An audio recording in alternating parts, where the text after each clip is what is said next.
And this poem's called We Judge. We judge women for the clothes that they wear because we personally think that it's uncalled for. We judge the black man walking by, though by now our country should be ridden of racial discrimination down to its core. We judge the cop across the street because of mistakes made by officers before.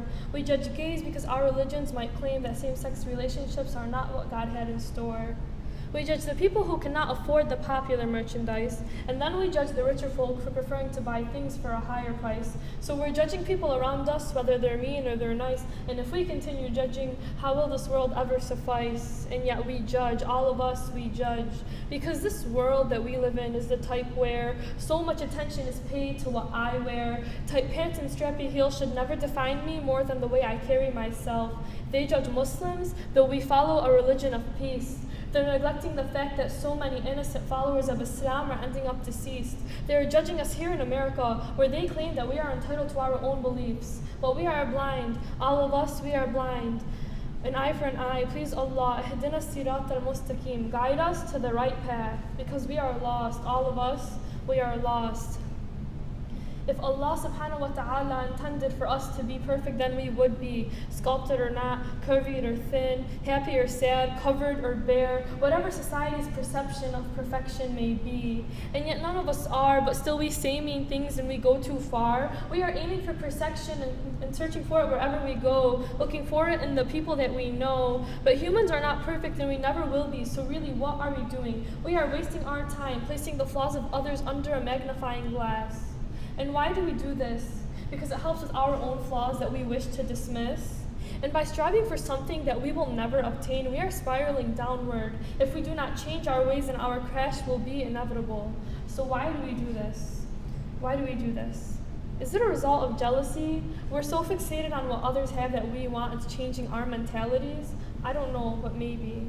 Do you remember when Hitler was striving for perfection? Because he said in his speeches that his master race would be blonde-haired and blue-eyed and tall in height. So he killed people left and right because he was consumed with a nasty parasite made out of hatred and a desire to grab hold of something that will never be within our reach. And that's exactly what it is, our longing for perfection. It's just a deceiving misconception. Perfection is the ultimate illusion, you see, because you and I and everyone else around us would probably define it differently. Often focusing on physical imperfections, yet we are remaining morally bankrupt. And now the rest is up to us. Though we may not be perfect ourselves, perfection exists.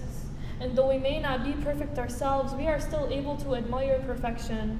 Allah subhanahu wa ta'ala is perfect. If God the Almighty wished it, He could use one hand to turn the world upside down while it takes us two hands to tie our shoes. And if Allah Azim wished it, He could use one hand to turn the world upside down, while if all 7 billion people on earth linked together to try and perform this task, we could never accomplish it. Allah, Maliki Yawmiddin, Master of the Day of Judgment. God, you and only you have the power to judge us. So let them judge women for the clothes that they wear, and let them judge him for the color of his skin. Let them judge, let them judge. They shouldn't be judging, but they are not perfect. And at the end of the day, the things that they say do not define us. Sticks and stones may break my bones, and though my bones may heal, sometimes words can scar, and even in those moments, we still must forgive those who wrong us. Because making mistakes is in our nature, and that's okay. Being perfect is not who we are, and I will gladly accept that fact, because it is our imperfections that make us extraordinary. And the sooner that we learn to embrace our flaws and that of those around us, the more content that we will be. So let us build bridges, not walls, put truth to our country's name, and stand united. Thank you.